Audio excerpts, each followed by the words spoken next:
My dear friend, Tricia Cortez, good afternoon. Thank you for joining me. How are you? Good. Thank you for the invite. Are you a little nervous? A little bit. I'm It's okay. curious more than nervous. Okay, good, good. So last night we got a text message with some new information about the border wall. Can you tell us a little bit about what we just learned? Right. So on late Friday, May the 8th, 2020, we learned that CBP had awarded a contract, a construction contract to um, build a 14-mile segment of the wall in Laredo. So um, uh, it's real now, and their plans are to start construction in January of 2021, and everything will be dependent on the availability of real estate. And are there any parts that have already begun being constructed, or how, like, because we had heard in the news that there was, some miles that were going to be constructed north of the what is it, the bridge? What bridge is Camino that? Colombia. The Camino Colombia Bridge. How is this different, or is this different from what we've already heard before? So unfortunately, right, this remains a non-transparent process. It's not like they tell you, by the way, this is where we're planning to put it. So we don't know. And we don't know if this is part of the 52 miles upstream from Colombia, or if this is part of mileage that they want to do downstream into the urban heart of Laredo, or further south and into San Ignacio and in Zapata County. We just don't know yet. We still don't know. So I want to take you back for a minute. I want you to reflect for a moment on the where you were and what happened that put this issue of the border wall into your life. How did this become so important to what you're doing right now? It's funny, right after the Trump administration came into office, a couple of us from our organization, the Rio Grande International Studies Center, we went with the city. They do this annual sort of trip to Washington, D.C., and we decided to tag along sort of separately. And we had, this was in March, and the inauguration had been in January of 17. And we had all of these meetings with large environmental groups and places on the Hill. And I remember we had this meeting at Earth Justice, and we were asking all of them, what are the top environmental issues that you see on a national level? And can we talk with you a little bit about the pressing environmental issues that we have here in South Texas and see if there is something we can do together? And at all of these meetings, and especially at the Earth Justice meeting, they all talked about the wall. And it just seemed so far removed. That was like maybe 179 on our priority list, if even that. And I think, we nodded our heads and thought, well, okay, thank you. And it's good to know. And that was that. And then it really was in the fall of 2018 where we really started to hear about the wall. And we had a meeting with Henry Cuellar. I remember it was on Halloween of 2018, because he was there to with us to present this NADBANK check to deal with outfalls coming into the river from Nuevo Laredo. And we had a meeting with him, and I mean, he really emphasized to us that the wall is coming, and it is coming to Laredo. And so we reached out to some people we knew in the valley that had, really been through this battle for already a year or two, with congressionally appropriated dollars, which makes it even more challenging. And so I remember it was that meeting with him, I think, where I really felt like, okay, this could be very real. And I remember I called people in the valley to find out how this had happened for them. so that we could be prepared. And then we immediately called for a couple of meetings with the Border Patrol sector leadership in Laredo to try to get a handle or understanding of how serious this was for Laredo and where they prioritized it. And then I remember February 1st of 2019, there was a State of the Border address by the Laredo sector chief, Felix Chavez. And a couple of us went. And I mean, it was made very clear that, you know, his priority was the urban heart of Laredo, downtown, LC, the neighborhoods, the parks, the trails. I think in the past, the previous leadership of the Laredo Border Patrol sector had didn't feel like the wall was something really important. And if they were going to have a part of the wall, it was going to be in this very upstream, remote section of the river. And that was always sort of just kind of on the books, but not really pursued. But it was at that February 1st meeting. And immediately we got to writing an op-ed. I think it was like that day, and starting to send it out to all of these newspapers in Texas and beyond, trying to let people know that they are planning, and they're going to be meeting with all of the wall planners out of DC for how they're going to rip apart Laredo, the Laredo sector along the river. So, And then, of course, Carlos, I'm sorry, then February 15th was the National Emergency Declaration. But I think it had all started that Halloween of 2018. well, and it's funny you say that, because this past year I've really, or I guess last year, I really have gotten to see you in action and all the work. And I think one of the really defining moments for me in terms of the importance of your voice and the importance of your leadership is when we were in DC. And I don't know if you recall, or I know you recall, that very cold morning when we were on the side of the US Capitol, and you spoke so passionately about this border wall, and about how dare they build this wall in Laredo, in South Texas. And one of the words one of the phrases that you said that really resonated with me then, and I've heard you say it later, is how dare they, how dare they. And so, like, although you were going through these meetings and hearing these things and learning about this, when did it become a how dare they feeling for you? Because that's very emotional. That's very like hitting at the heart of who you are, and who the people that you live with and care about are. When was that moment for you? It was that February 1st State of the Border address, where the fate of our community, our river, our historic lands, um, it was all going to come down to just a few people, most who were not from here, didn't live here, and just sort of the whims of a guy who's a Border Patrol agent. And that was infuriating. It was infuriating that those were the only voices that mattered. And we knew this was going to be a battle. Yeah. Well, one of the things that I have really thought about, and that kind of brought me to it, was when I was sitting on election night, listening to Trump, and for some reason, as I guess he was either speaking about his victory or some point at that night, I recall reflecting back to my own youth here in Laredo, and remembering all of the time that we spent in Nuevo Laredo, and this being a border community, and feeling like I felt that night, like, that's that I longed for that period, where you could go into Nuevo Laredo and enjoy, dinner and drinks and friends, and you felt like you were part of an international community. And funny is that we didn't really, I don't think any of us really felt like that at that moment. At that moment, we just kind of took it for granted, and it was just like, well, it's just, what are you gonna do this weekend? We'll go to Nuevo Laredo. What are you gonna do tonight? Go to Nuevo Laredo.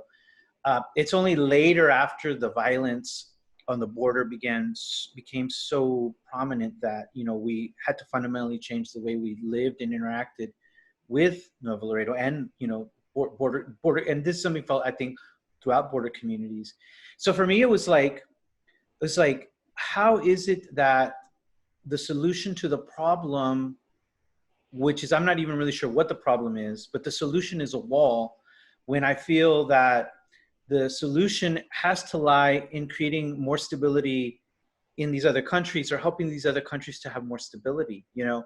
And so I just kind of really felt like I didn't understand what the wall could fix. And so what do you feel like, what is the wall fixing?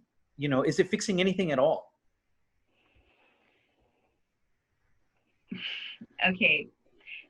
So, a few months ago, some of us from our organization, a few of us, we met with some of the top leadership again of the Border Patrol sector, not the chief, but those right underneath him. And what they made clear to us is they use this phrase called operational control.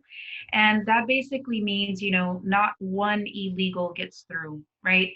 And and they're talking about not at the ports of entry, right? Like in between the bridges. And they made it,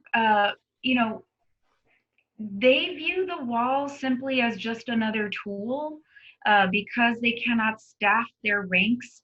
They have these vacancies and they can't fill them because guys don't pass the drug test, they don't pass the lie detector test, etc. They have these vacancies, and so they're lacking manpower, and so they kind of view the wall as just sort of helping stall or spread their manpower a little bit.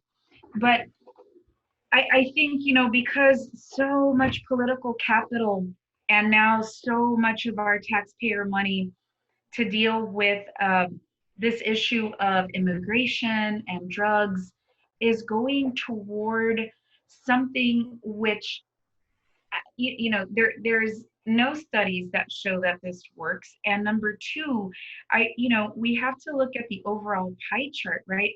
How are most illegals getting into the United States? How are most drugs getting into the United States?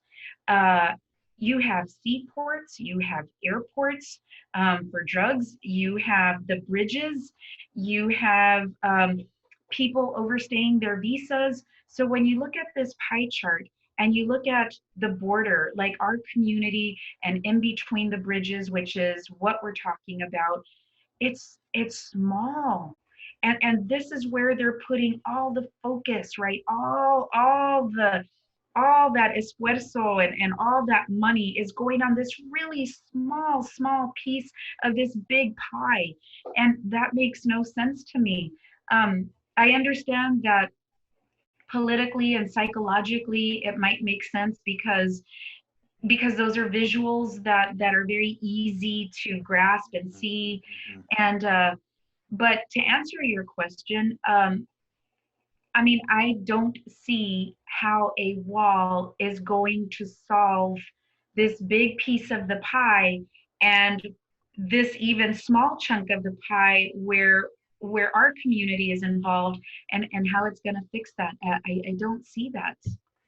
Well, one of the things that I've really struggled with is, and I've really evolved on it, I'm going to be honest with you, is that at the beginning when we started this fight, and I guess I became, I guess I got involved in the fight after the national emergency was declared. And I guess, I don't know, I think I may have accidentally got copied on an email about something. And then next thing I know, I'm helping organize a press conference. It was like almost by happenstance. I mean, I really wasn't part of the initial, You were right there, Carlos, that first Saturday after the national emergency declaration, when we got together to figure out what in the world does this mean? Yeah. And how do we organize ourselves to challenge this and to change that narrative, that story about us, so that we're telling it and dismantling this nonsense of how we're portrayed and painted.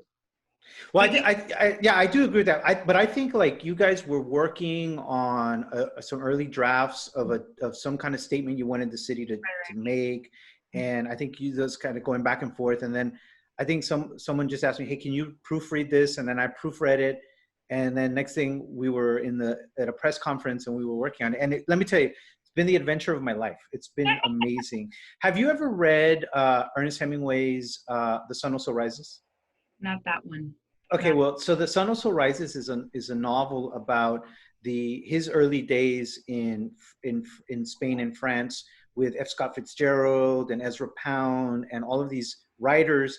Well, they're fictitious characters, but it's based on them. And it's and then later he wrote another book called A Movable Feast, and where he actually kind of gives you the real story behind all of these people. And I remember reading that in school and college and thinking, I've always wanted to be a part of something like that, like just like a movement, or, theirs was a literary movement. I guess ours is a political movement. And I had always really wanted to be a part of that. And that's how it really feels. Like the last year has felt like it's really a very special movement, and so I'm really grateful to you and to everyone who has allowed me to be a part of it. But the thing that really struck me was like, here we are, we live in Laredo. It's across the river from Nuevo Laredo. Nuevo Laredo has one of the most dangerous cartels on the northern border, and we're safe. We have one of the lowest crime rates in the country for the size of a comparable size of city. And we don't have the type of, mass killing, holdups, whatever type of crime, levels of crime that you would imagine would rise to the level of a national emergency. And so I was very struck by the fact that, like, here we are in Laredo and we're situated in this place and we don't have these problems. Where could these problems be happening that would require this type of intervention? You know what I mean? So what are your thoughts about that? And what do you think about that? I mean, it's just a political stunt, because you're right. It's not just Laredo, it's all of these other border communities that are safe, have very low violent crime rates, along the entire southern border. If it's McAllen or Brownsville, Laredo, Eagle Pass, El Paso, Del Rio, Tucson, you know, they, so it's not rooted in truth, and it's not rooted in reality. It was just a political ploy. He did this national emergency declaration, on, at the White House, 13 hours after, they ended this historic government shutdown and impasse, and Congress didn't give him the billions and billions he wanted. So 13 hours later, he's like, he did a national emergency declaration in order to harness billions and billions of military dollars to get the project he wanted done. Yeah, and yeah, I lost my train of thought, and that's a very good point. And also, so when I first started off, I didn't want to think that this was a racist thing. I wanted to think that that it was more complex than that. And but from where I sit now, I think that my view has changed on that. I think that we have multiple stakeholders. I think the Border Patrol um, has their reasons for believing that they need a wall or need additional technical support along the border. But what I think is really driving the heart of this thing is racist people in this country who either feel disconnected, or I don't know what it is, but they feel like this border wall is going to give them some security from some boogeyman that they're afraid of. And what do you think about that? I mean, has that been your view, or and has your view evolved? Yeah, so that's a really good question. And, having grown up with a mother who was deeply involved with the Chicano civil rights movement, and having grown up in San Antonio, not in Laredo, where race is definitely more prevalent and is felt more and seen more in different ways, um, you know, I guess I always sort of think about these things in my mind, but I didn't want it to be the driving um, issue to explain what was happening. I think that's how I initially felt as well. But, this is about seizing land against people's will. And our people, Tejanos, Mexican Americans, this is something we know a lot of. You know, Texas and especially South Texas for and other places too. You know, we've been the center and place of really violent um, movements to grab as much of our land as possible, and through deaths and lynchings and hangings and just theft of land in a legal way because of language issues. And so I do view this as just another chapter in that page of egregious government land theft. So I do see it that way. And the second thing, that really shows how deeply racism is embedded in this is, when you look at all of these waivers of laws that are happening, more than 40 of these federal laws that are designed to protect our environment, our well-being, our history, etc. That happens in no other place except the border and tribal lands.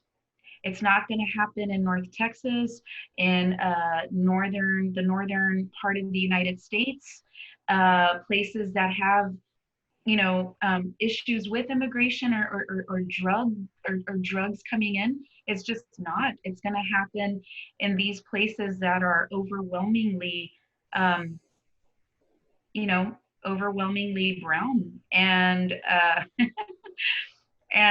that's really, you can't get around that, and that's really sad. But I think those are a couple of things, and I do believe that the scapegoating that is such a part of all the really horrible political rhetoric that defines this administration. I mean, it is essentially against people that are not white, right? I mean, it's against people that are any shade of brown and beyond. Uh, and so unfortunately, yes, race is deeply embedded into Mhm. what this is all about. Yeah, and one thing I've been thinking about is like, we Mexican Americans are a very diverse group of people, right?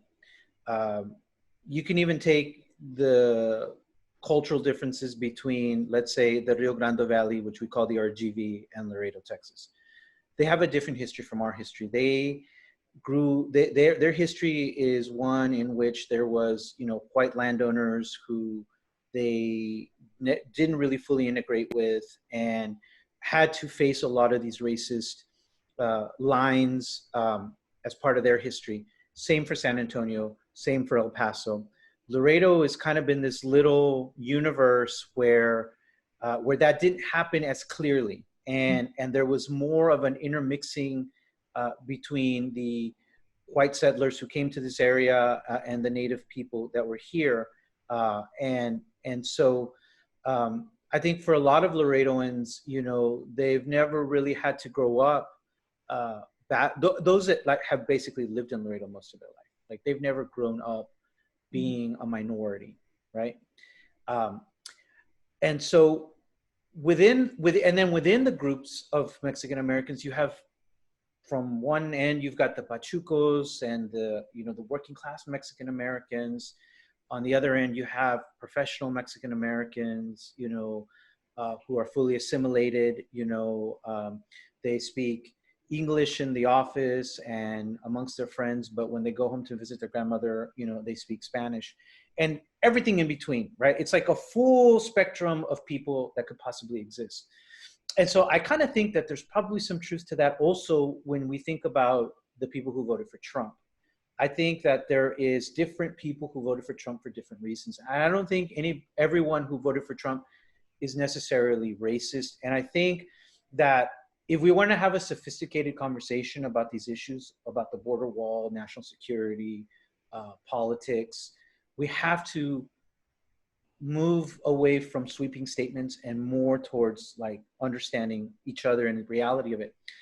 But with that said, I think that within that group, there is, of the people who voted for Trump, there is a populist group, a white populist group that really are either racist or are threatened by people of color. They don't see themselves fitting in into a multicultural America, and they don't. And I think that a lot of them felt that America was leaving them behind under the Obama administration. And if you recall, those people who protested in Charlottesville, Virginia, right? They were, one of the chants that they were saying is, "We will not be something like, we will not be replaced." I think is what they were chanting, you know. And I think that, and without really knowing them, I think that they were responding to this multiculturalism that really was very prominent from the White House during the Obama administration. Mhm. And so part of what I want to understand from you is like, how do we engage those people? How do we reach out to them? Can we reach out to them? Is there a space to reach out to them and tell them like, we're not what you think? You know, we are diverse as well. We are Americans, you know. I mean, Laredo is the United States, you know. A lot of the people that you see as the other served in Vietnam, fought in World War II, have a grandfather who fought in World War II. You know, how do we bridge that, or can we?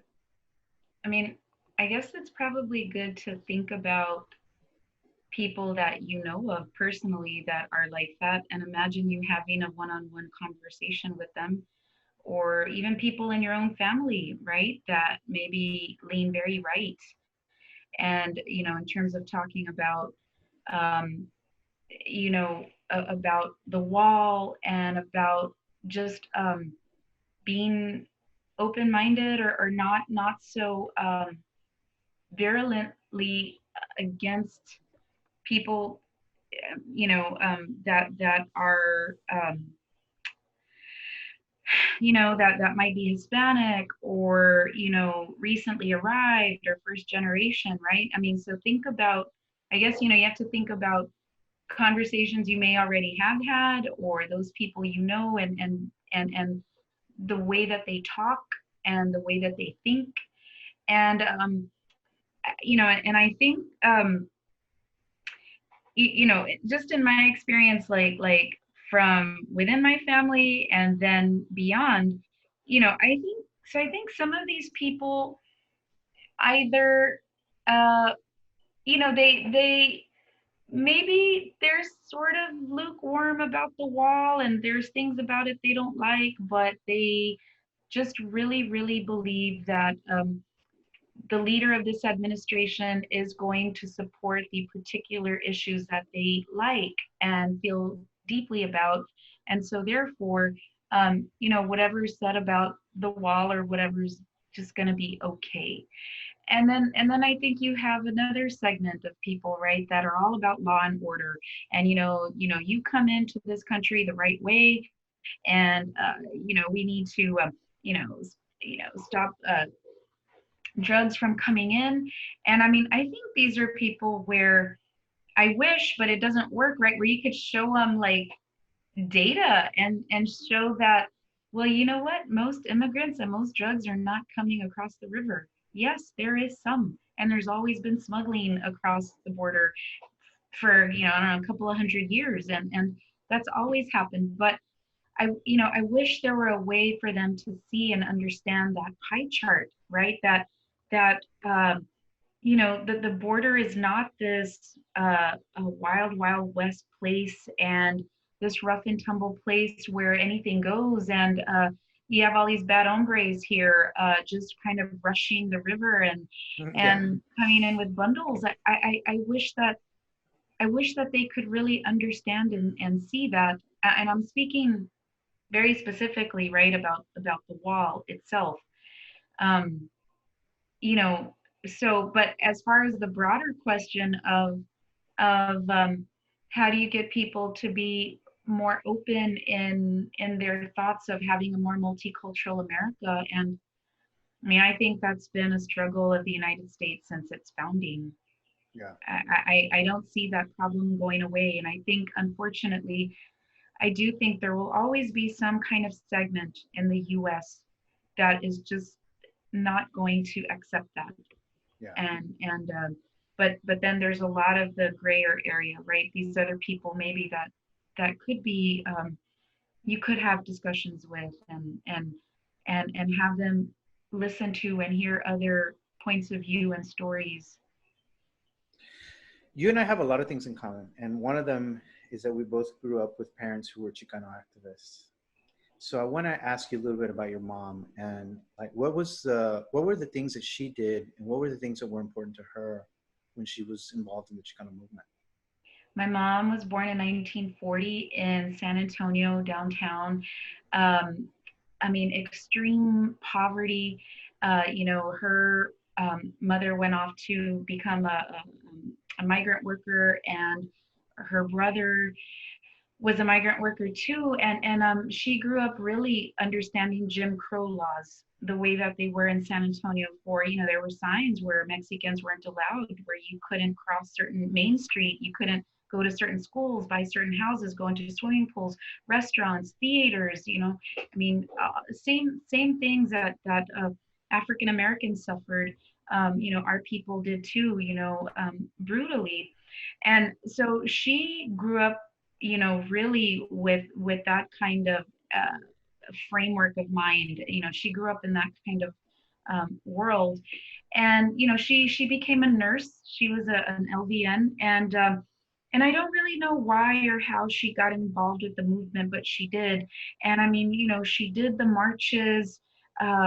She that was more of her thing because she worked, um, and she had my sister, but she did the marches, she did the protests, and then later she became a writer, and she's a very strong writer, radical writer of poetry and short stories and plays, and she was really just so strong in her delivery, and the things she would write about and the way that she would do it, because she didn't come at you straight ahead. She told stories, right? And things were nuanced in her writings, but it was really strong. So What were some of her themes? What were some of her themes? yeah, gosh, there's so many. I mean, she wrote about what she knew, and so she wrote about the old San Antonio before it got bulldozed, and all these Mexican American Chicano neighborhoods just got destroyed and bulldozed for parking lots and hotels, and the uh, certain arenas and stuff, and the hemisphere. So she wrote a lot about kind of the old San Antonio. She did write about oppression, and the racism that she understood very, very well. Um, I just remember that those were some of the things that uh, she really wrote about a lot extensively in her writings. And would she like, because one of the things that I think a lot of people love about you and Joey is that you take your kids to marches and meetings, and one of the things that I think you do very well is, I guess, incorporate the fact that you're a mother to your work and you expose your children. And I think at some point they will look back and reflect on all of this things that they probably think are nothing, and they'll be very meaningful for them. Did your mother do that as well for you? Did you have those experiences of seeing her in her activism in the movement? I was born in 75, so kind of by that point, the Chicano civil rights movement was already, um, you know, had already reached its sort of peak. But she then became a writer with the Guadalupe Cultural Arts Center, and I remember there was like this blossoming of Chicano writers from all over, and she would take me. I remember I was in elementary school, and she would take me to the library to these, she'd go to workshops, but I wouldn't stay. But when she did recite, I did go, and I was mesmerized by how powerful she was. And I think, a good lesson that she taught me was, because she would read the newspaper, right? Like she was really into current events, and she watched, the PBS NewsHour. I just remember always watching that, and the McLaughlin group, to dissect what was happening with DC politics. And, she always read between the lines. She wasn't one who read something and then just took it at face value. She was always one to be thinking about what are the motives here, what's really going on, what's not being said, um, and being sort of mistrustful, I guess, of politicians at all levels, and whether they were Hispanic or white. And I think she really kind of passed that along to me, this sense of reading deeper between the lines, doing as best as you can to try to understand the motives. And not all of these motives are going to be good ones, but really understanding the motivations, whether it's property or land or power or election or some contract or something like that. Yeah. I think a lot of people don't realize that there was a lot of racism in South Texas. And I think like people go to San Antonio, and I think San Antonio now tries to celebrate its Mexican culture. And I feel like it's probably has pockets of racism still, but by and large, I feel like it's embraced itself as a Mexican American community. But I think a lot of people don't realize that. So let me ask you this. You went to Princeton, right, for college? Mhm. Yeah. So when you were there, did you feel like you were a Chicana there? Did you feel like, what was your experience coming from the background of living with your mother and then going to school in New Jersey with probably some very intelligent people, you being one of them? What was that time like? This is complicated when we talk about race, right? So I went to an inner city, really poor high school, Brackenridge, didn't offer a single AP class. And I remember my freshman fall sitting in this biology class, and it was this thick book, and these students were like, oh, that was my high school biology book. And so, I had to play catch up for like a year and a half, really of working really hard. But this is interesting because I knew who I was. I was comfortable being Chicana, Mexican American. It was just a part of me. And I didn't feel like I had to carry that and tell you. And I didn't carry that as a chip on my shoulder. And I remember that spring, when senior year of high school, I went, our Princeton, the Princeton Club of San Antonio sent some of us for, trying to get you to choose to go to that university. And I remember, and most of us were, probably not wealthy, we're poor, and we're Hispanic and so on. And I remember that there was this meeting. They placed us with other Hispanic people to room with, and just spend like 3 days or 4 days, I don't remember. And I remember going to this meeting of the Chicano group there on campus. And I just remember like there was a girl who was from San Antonio, from the south side, and then there was a Puerto Rican girl from New Jersey. And I remember them leading this meeting, and their talk, and it was so like negative, and it was so bitter. And I remember she said a few things about Chicano history that were wrong, and I knew this because of my mom and stuff. Yeah. And I just remember listening to this for a few days, and then at that Yeah. meeting, and it was packed, and I stood up, and I was so angry. Yeah. And I asked, and I remember saying, number one, your history is wrong. Yeah. And number two, it is our job to be ambassadors and to share our story and bring people in. And if you're going to be so bitter and view them all as enemies, why didn't you just go back to school in San Antonio? Just stay at a university there. I don't understand this. This is not helpful. And I don't like it, because we have to bridge all these things. And I told her most of them, maybe there are racist, but a lot of them don't understand us. They don't know us. They have no idea what our culture is. And we have to show that. Well, I was blackballed. I was kicked out. And I remember three or four of us left, and one girl was crying. Yeah. And I was just furious. And I remember, because I didn't want that to be a picture of who we were. And so I was pretty much blackballed. I remember my orientation week freshman year. I ended up going there, running into some of them at this little like hoagie place, and I was definitely told, you are not welcome. You're not part of our group. And it wasn't until my junior senior year that I started to get more involved with them, and that was very interesting. My junior year, there was this ethnic studies movement that was sort of brought to the fore with a sit-in at the president's office. And I worked at the newspaper there, and I was an editor at the paper. And I wanted so badly to like be a participant and and so my senior year, I left the paper so I could get active in that. And it was led by Asian Americans and Hispanic, the Chicanos and the Hispanic groups. And I felt that that was very important. I did encounter a couple of racist moments and episodes on campus with students. I remember in town, and with a particular professor with this graduate course that I took on welfare reform.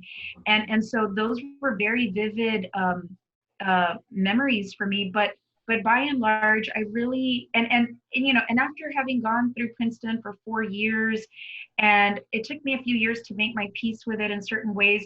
I mean, I could see how at that time, in the early 90s or mid 90s, one could maybe feel not part of the mainstream there. I mean, I could see that. I could understand and see that.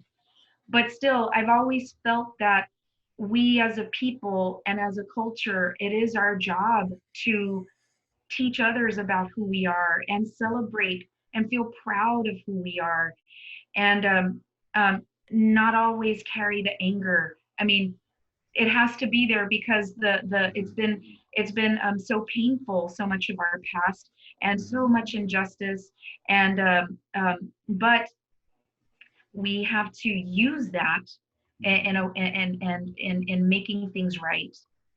Yeah, and I think it's funny you say that because I've thought about this a lot. One time I was at a coffee shop in El Paso, downtown El Paso, and I was sitting with a friend, and there was this young woman at the table next to us, and she was talking to some friends, and I think they were college students, and she was like talking about the conquest of Mexico, and talking about the inequity of so much of growing up Mexican American historically in the United States. But she was talking about it in such a way that it's like she was discovering it, right? And she was very angry. And I was sitting there hearing her and knowing what she was talking about, but feeling like I didn't have the same anger because like I had grown up in the Chicano movement with my parents. And I think their generation was the generation where they really did battle a lot of the institutional racism that existed at that time. And so like by the time it was my generation, like the battles were different, you know what I mean? And so I wonder if there's really there's the people who like arrive at Chicanismo and arrive at the story of Mexican American oppression in the United States for the first time, and the reaction is to be angry and to like feel the unfairness, the lack of fairness in the past, as opposed to like maybe you and me who like we grew up with our parents talking about those things. And so we arrived in college and universities wanting to make an impact, but realizing that we had to find a new battle. I don't know, do you feel like maybe that was your experience? Yeah. Yes, and I think the anger is normal, and how can you not feel anger, and how can you not, to some degree, undergo a sort of radicalization in terms of how you view the world and things, and but yes, I agree with you. You know, I think if you're not really secure in your identity, I think it is harder, and you're going to come to it a little bit later. Yeah. Yeah. And what's interesting is I want to go back to that young woman who was upset with you and that I guess probably blackballed you, not realizing that you, Tricia Cortez, would be at the heart of one Mm, of the most important moments in the history of this country. You know, I mean, that's the truth. I mean, there's just no two ways about it. This border wall is a moment in history, and we don't know what's going to happen. We we don't know if it's going to be built in Laredo in South Texas. It looks like it will. It, you know, everything, the tide is against us, it seems, in moments, but we're fighting it. You know, and so I don't know. I think that it's interesting. Do you feel that you and me and, well, you specifically, do you feel that you are fulfilling the promise of the Chicano movement in a sense? wow.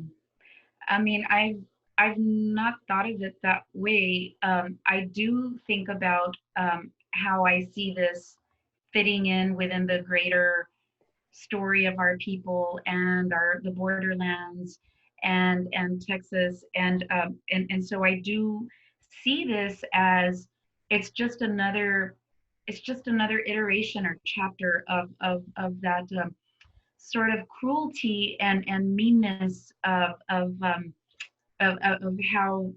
how we deal with our communities and how they're dealt with.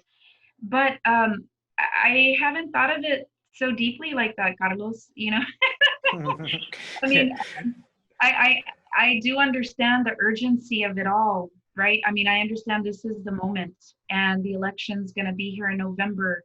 Um, you know, we're 5 months away from, I think, a really defining moment in time, not just for our country, but for the border. And I mean, I'll be damned if they are going to get away with so much destruction of land, of legal rights, of respecting land ownership. I mean, you know, this is not the 1930s anymore.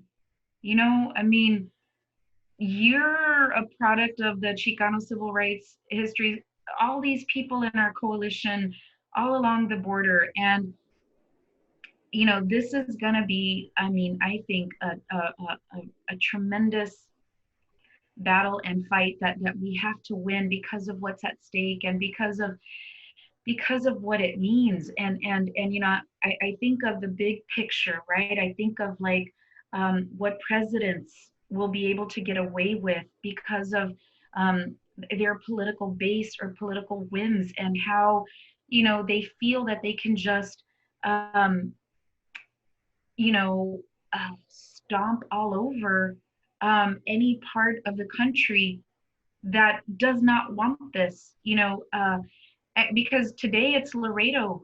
And I don't know, I mean, if we don't stop it and put an end to this kind of political maneuverings in communities like ours, and the next one, it's going to be someplace else.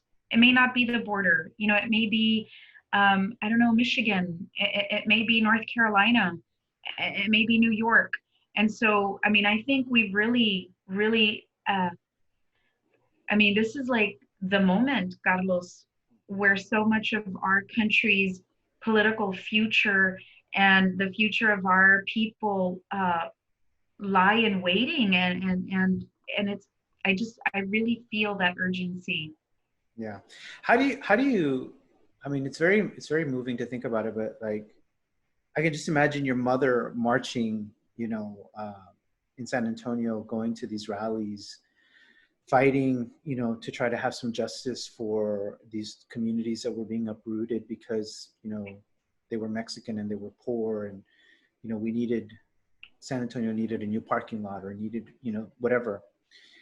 I can just imagine her, marching, feeling the urgency of it the same way that you and I feel the urgency of what we're doing now, and her not knowing or understanding maybe, or maybe understanding and knowing, who knows, that everything she was fighting for was to prepare the next generation of people to come and be able to, I guess, stand up to their moment in history when they had to. And I feel like that's what you're doing, and I feel like in some ways you are the promise of what the Chicana movement was meant to be, because those people who marched, they marched because they wanted a better opportunity for their children, right? And so you went to Princeton, and that was already a better opportunity, right? Because now you're at this elite university that had predominantly been for white privileged people, and for me, going to University of Texas School of Law, very similar type of institution.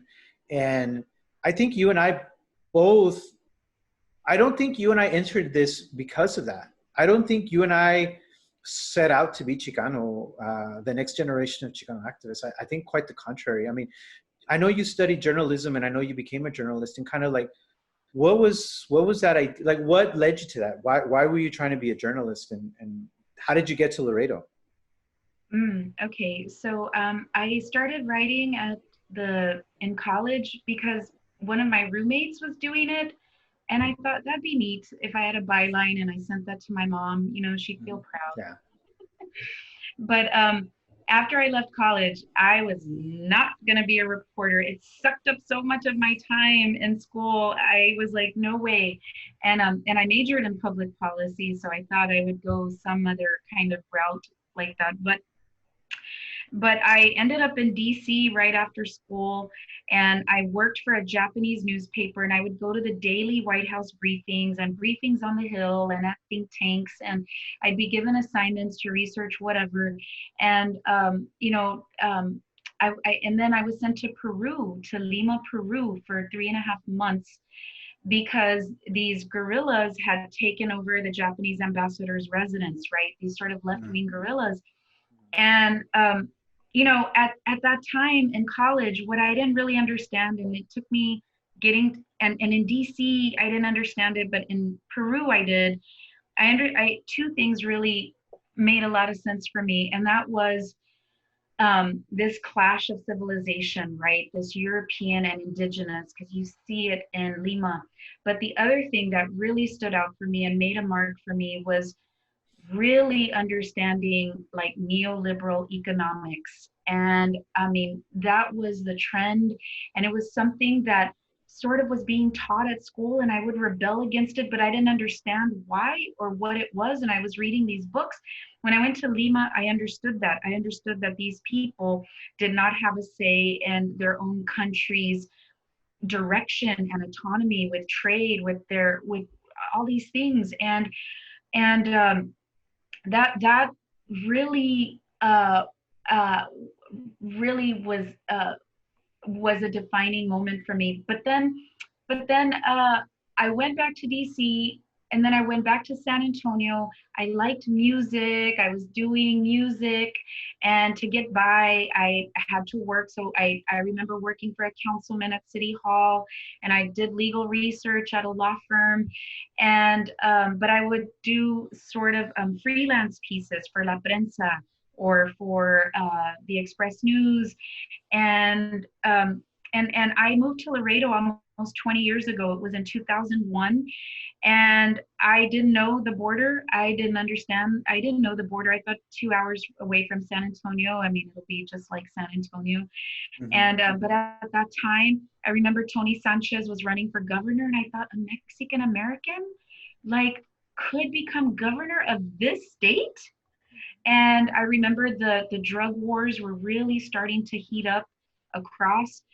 Trade was booming, this post NAFTA kind of era. And so I got here in spring of 2001, 19 years ago, and I was fascinated by this place. I just wanted to be here a couple of years and go to the West Coast. But I mean, it was like just this phenomenal buffet and so many stories. And it was stories of our people that hadn't been told, and some beautiful stories and some not so beautiful stories of our people too. And I found Laredo to be fascinating because it had been so insular and locked in for so long, and all these changes of NAFTA, of growth, were forcing it open. And so there were all these like lines of tension that were just great to cover, with the wacky politics or the educational system or things like that. So I stayed here 8 years, writing about Laredo, and getting a better understanding of this part of South Texas, and I stayed.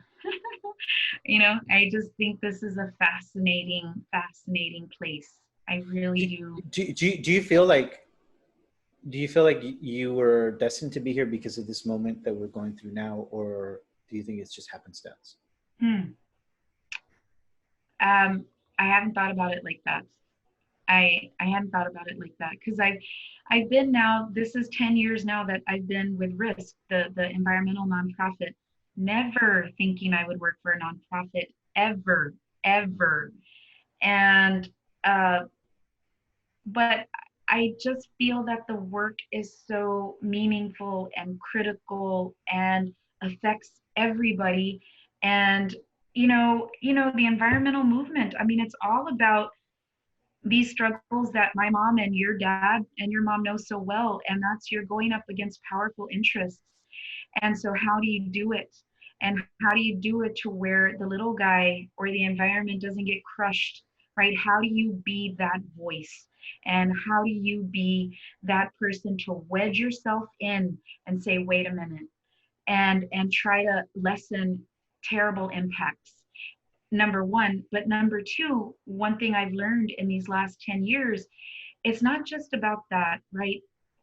I think it's very important that we have to envision the world that we want, what the world we want Laredo to look like, the environment that we want to live in, the river, and then be proactive in creating a kind of structure and group of people that are gonna move in that way, that agree, that feel the same way, and that are gonna move in that way. So I think like our job is, in what you and I are doing, with this as well, it's about trying to stop terrible impacts, but it's also about saying there's another way, and let's talk about this other way. You have to listen.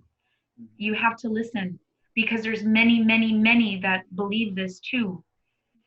And I think we have to do those two things. Yeah, I think going back to that young woman that you were talking about at Princeton, I feel like having that anger, having that outrage is like a reaction to a history that existed before you, or a history or a moment that you live in, right? But talking about this idea of where do we want to be? What's the vision, right? Like not our response to something that is not us, but where we want to head. What do you see for that? Like, what do you see for Mexican Americans? What do you see for the border? Like, what should be where we need to head in order to achieve what it is that as a group we need to achieve? I mean, you could answer this so many ways, Carlos. I mean, if you're talking about from an environmental perspective of a world we want to create where we're becoming cutting edge leaders in harnessing renewable energy, here, sun and wind, or if it's about addressing this concentration of poverty that our community, unfortunately, is still stuck in, and educational disparities, and the leadership in Austin that doesn't give a damn about places like ours, and so therefore invest so little in places like ours. And those are things that have to change when you think about diversifying this economy so that it's a sustainable one. When you talk about having better educational opportunities for our kids and others, when you talk about changing things in Austin so that there are policies and there's legislation and funding that's going to come here to make our place shine. I mean, so I know I've answered sort of very broadly, but I don't know if that's answering your question. I mean, look, we live at the border, and so national security is part and parcel of where we live. We can't get around it. And so, rather, why we must change. We cannot view the border and the river through this one singular lens of operational control, line of sight, bulldoze the crap that you can out of that whole river, wall it off, build huge things to disrupt wildlife and thousands of year old kind of water flows. I mean, there is another way, there is a better way. And then I think, Carlos, it gets into the deeper thing of what you're talking about. Like, why do we have immigration issues? Why do we have drug issues? Um, but I'm sorry, I don't mean to segue, but I think if anybody's viewing this or listeners, it's really important. You do have to see the data, because when they talk about a national emergency happening on the border, and you look at the data of CBP apprehension data from 1970 to 2019, I mean, we are nowhere near the peaks of the late 80s and the late 90s, nowhere near that. And so we cannot place so many communities like ours and landowners and neighborhoods and ranchers and just tell them, well, just too bad. We are going to take your land and deface it, whether you like it or not, even though it's not based in fact or truth or reality. And so that is something we cannot allow. We have to fight this. I think that's just so important.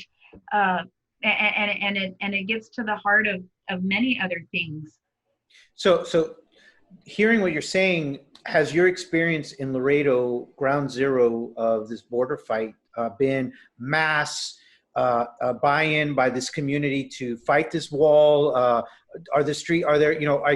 You've had rallies, you've had all kinds of events. Do we have 20,000 people showing up? I mean, is this front and center in everyone's mind in Laredo, or has that not been your experience? No, that's not been the experience. I mean, I do think that we have built a really solid, large coalition of people that feel very passionate about this, that are smart, that are gonna put in the work. But we have not had, the Hong Kong style of protest where we have thousands entering into the streets and expressing outrage in that way. And I know that's something we've always, we kind of talk about sometimes of why is it that Laredoans who do not support the wall and may feel strongly about that are not coming out in greater numbers in the thousands to protest yet? Is it that they feel this is something just far away, not ever going to happen? Or do they see this as something that's just not really going to impact them? Or do they feel like, you know what, they're going to do it anyway? This kind of apathy that I think is, unfortunately, it's been a part of this community for a long time.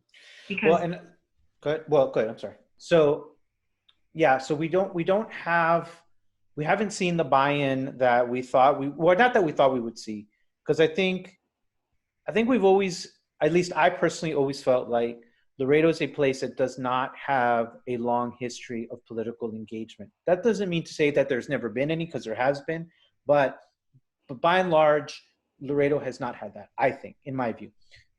And so one of the things that I think that is responsible for that is because we really have done a poor job in this community of educating people about social issues, right? Like, and this is not a knock on teachers who are teaching English, writing, math, all those things. I mean, those things are obviously fundamental and critical to careers, to success, to those types of things. What I'm talking about is more the larger issues, the issues of social consciousness, getting involved in your community, finding out that, there is some development in your neighborhood that you're against, kind of like your mother did when she was younger. and then going and protesting it. Like, we don't really have that. I think there's a more passivity in this community about these things. Um, and so I think part of going back to the earlier question of like, what is, instead of playing defense, what is playing offense, right? Is how to teach people to think about their reality in an educated way, in an informed way, right? Because like, and I follow you on Facebook, and anytime you post anything about the wall, about the environmental issues, you have all of these people that post all these very negative things on some. A lot of them are positive, but some, there is a group that's very negative. And they want to have an opinion, they want to be politically engaged, they want to be politically involved, and that's good, that's not a negative, but they're not informed. They don't know that, the history of this region and the racism. They don't know that, the Treaty of Guadalupe Hidalgo placed the border here in Laredo, and that was as a result of, poor white Americans who voted for a political leader after political leader in this country, from Andrew Jackson through James K. Polk and Zachary Taylor, for racist policies that affected exterminated Indians, Native Americans, continue to the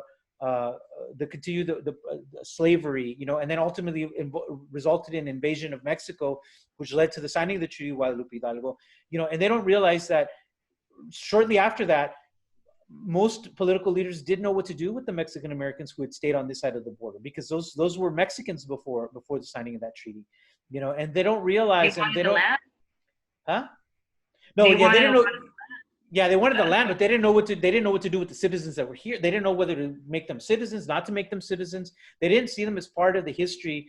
They didn't see them as part of the character of the country that was the United States at that time. So a lot of people don't understand that. They don't understand that you couldn't drive, that there was places between Laredo and San Antonio in the 1960s where if you were Mexican American, you couldn't walk in and get service. They didn't know that. They didn't know the stories of the struggles that your mother went through. They don't know that. And so they wake up one day and, they're unaware of any of that. And they have all these opinions about the border wall and about Trump and about, that this isn't racism, that it's about, all these other things. And they don't know the statistics like you're talking about, and they're very confused, and I think at some level, this community has failed itself in failing to educate people about the history of where we're from and how we got here, and I don't know how to do that. What do you think? I mean, do you have any thoughts about that?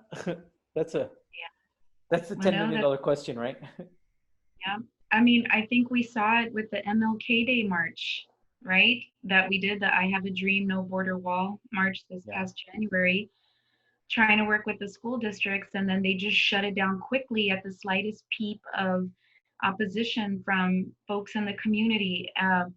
And so I think that that's a prime example of how we sort of shut down opportunities for young people to get politically and socially active. It's sort of like this, oh no, we can't do that, or this fear of that, or that's political. I mean, and then at the university, I think it's carried over there too, where you don't have this kind of strong sense of activism or activist wing at the university taking place. I mean, there are some, of course, but I mean, I think it starts with how we teach our young kids in this community, and I mean, how you fix that within a school system, but also within our own social structure of civic groups and groups like our coalition.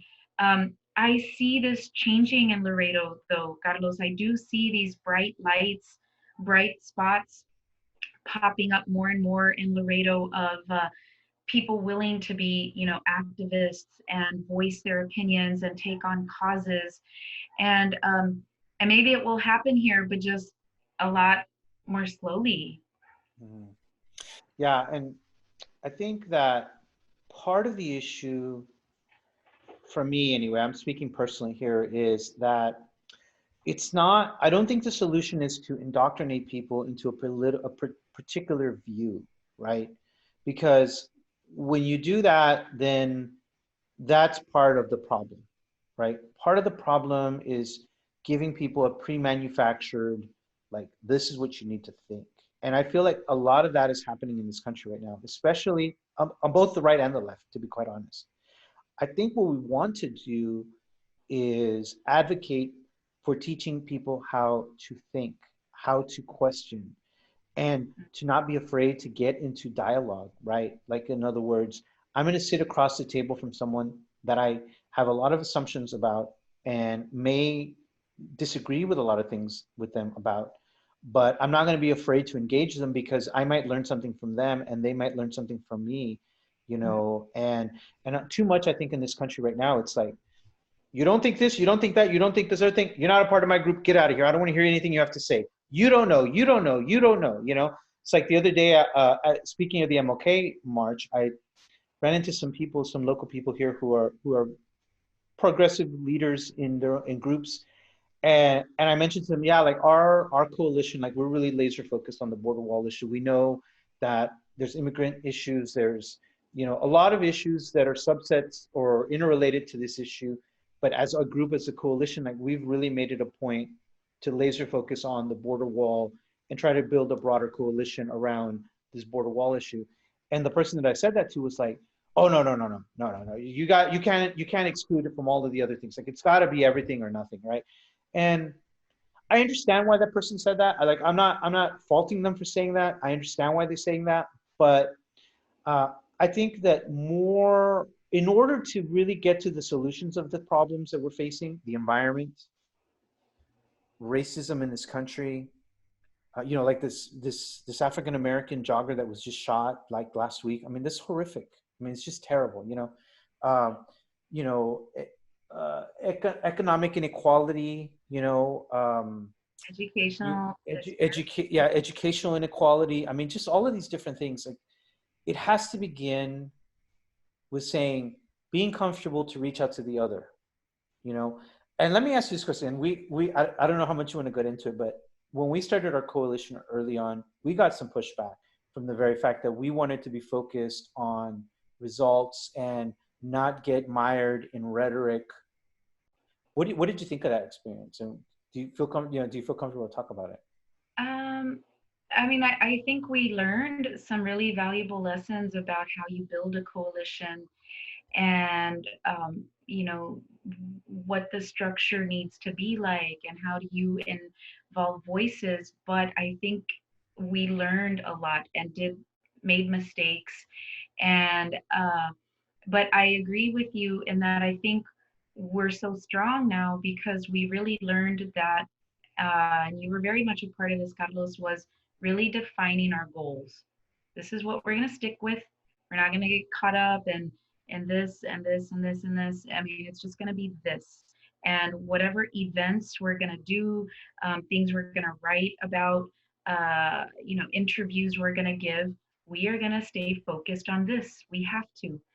And so I think those were all valuable lessons and some mistakes that we made along the way to get, to where we are now of having a strong coalition in place.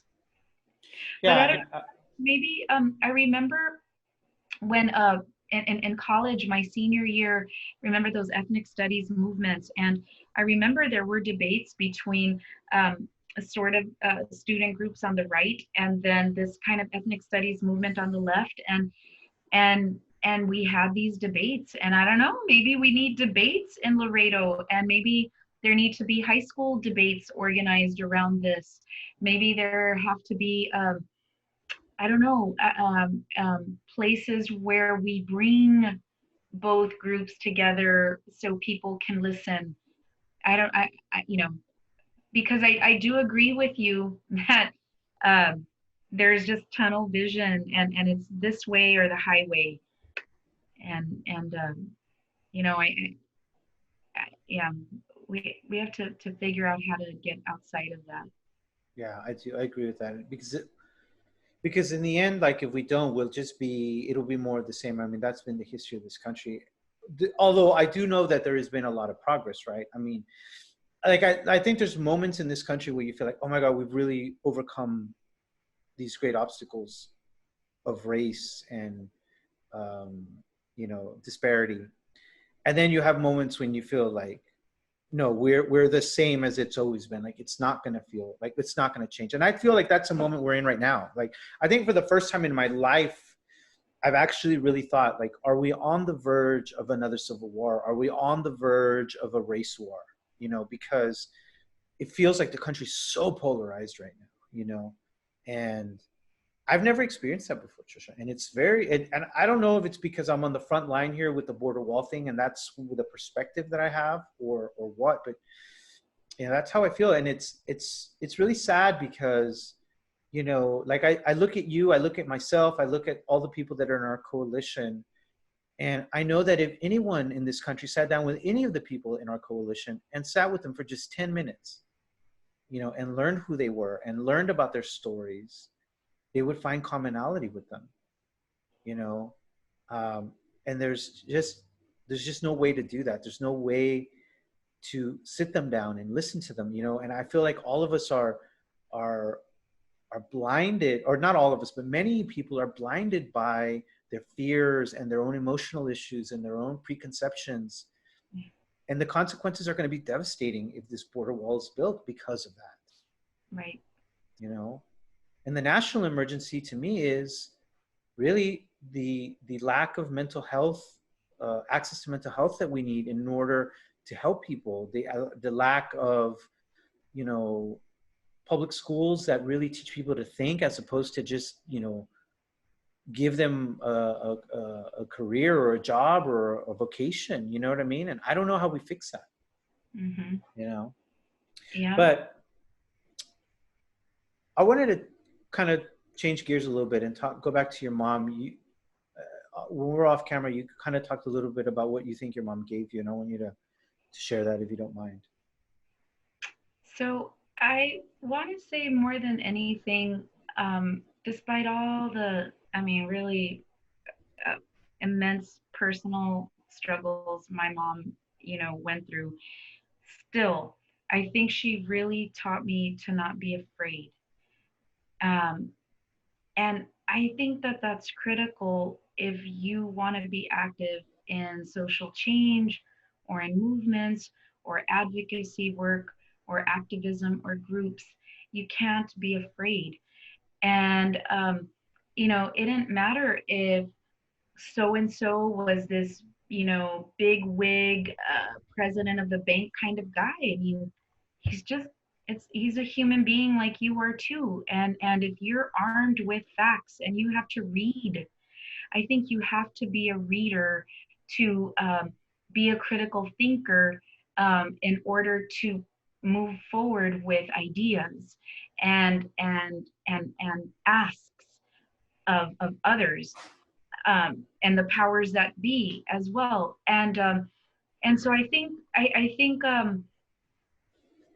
that that's a really important element that I hope more people embrace. Just not being afraid to speak out against injustice, not being afraid to call somebody or something out if it's not just, and we have to do that. I remember when I first started as a reporter, like it was my first year here in Laredo, and the lieutenant governor of Texas was coming, the most powerful person in Texas government, and I was a nervous wreck. And and this friend of mine, um, I was trying to prepare these questions and do homework, and my friend said, in the morning when you go to interview him, he's gonna have put on his pants the same way you did. And so It's true. you just you have to, I think, put aside, people's positions. And I mean, yes, respect their positions or offices or whatever, but I think, you know, don't ever take anything for granted, and always question things without fear. But you have to have done your homework too. That's beautiful. Let me ask you this: what has been the lowest moment in this border fight wall for you? What has been a moment when you've really, felt low? I think there have been a few of them. Um, so I think let me just think. God, let's hold on. There have been a few of them. I think you know when our coalition first started and it just kind of went up in flames. I think that was really a disappointing moment. Um, Other low moments. I think when Congress in December gave Trump another $1.75 billion for the wall. That was really that was a low moment because I think we all knew, right? We know where that money's going. Yeah. It's going to come here to Laredo. Maybe other moments. I think I I mean I think there's multiple ones. Um, there's a few. Well, what about this? What has been one of your most inspired moments? One of your great moments in this fight? The MLK Day March. The way we were able to keep it so close and people walking, marching down the streets of Laredo, shouting, no border wall. And some of those speeches, man, by Dr. Thompson and Dr. Horacio Salinas from Laredo College were just amazing moments. Um, I think when we were in DC, being able to tell our story to these people on the Hill, maybe that hadn't met people from the border to hear us. I think that I think those were really important moments as well. I think when Earth Justice agreed to file a lawsuit on our behalf against the administration to challenge the border wall, wow, we became one of 7 or 8 national lawsuits. Our organization, the lead plaintiff, that was like that was an incredible moment. That was very inspiring to know that we mattered, and we were gonna have one of these key lawsuits challenging this. Um, I think those have been some really definitely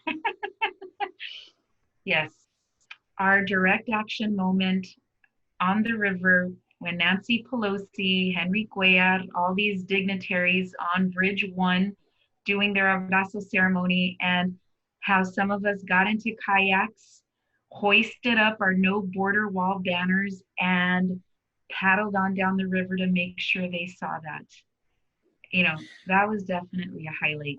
I always joke about it, but I kind of really do mean it. I feel like you are the Cesar Chavez and I'm the Dolores Huerta in this fight. I feel like you're the lead. You're the lead person, and what I like about it is that it's we're being led by a woman, and that's historically not been the case, right? Historically it is men who've led these organizations: Martin Luther King, Cesar Chavez, Malcolm X, and women always kind of played a background role. What inside of you do you feel you bring to the table, or that you have offered, that has helped you to be so impactful in this fight? We just have to get it done. I think that's just kind of my attitude. Like this, we have to get this done. How do we do it? Who are our allies? How do we bring them together to the table? And you know, I, I think my style is also collaborative. We've got great minds in this coalition. You're one of them, and we have other people that are just as passionate. And you know, um, so this ability to identify sort of these allies and great people who need to be in this, what are actions we need to take, who do we need to reach out to. So I think thinking in terms of these questions of how to get things done, and then getting things done, um, is really important. And persistence is a game changer. um, that's one of my firm beliefs. But so I don't think it's just me. I think there is a strong group of us. And if I'm the ringleader, it's simply because I'm that one who's, chingy chingy, and sending the messages and calls and emails, and getting meetings put together, and reaching out to reporters, and trying to figure out always, how do we get the megaphone out there? How do we amplify this message? Who do we need to be talking to at City Hall? And we are encountering this obstacle, so what do we do about it? Carlos, what do you think? Bringing in other brilliant people and asking them, what do you think? How do we move this forward? But I think it's always taking that approach of, this has got to get done, and we've got to do it. you know I love it. I Work's love got to it. get done to make it done, right? Yeah, yeah, I love it. I guess I want to close with this question. At the end of last year, you were named by the Laredo Morning Times as the Person of the Year for the city of Laredo. And I think what's really fascinating about that is that it's a recognition in a community that has really been apolitical for a very long time, and in many ways. And for your work, progressive environmentalist, outspoken, opponent to the border wall, to be recognized in that way. What did you think about the recognition, and what does that say? Does that foreshadow anything about the future of this community?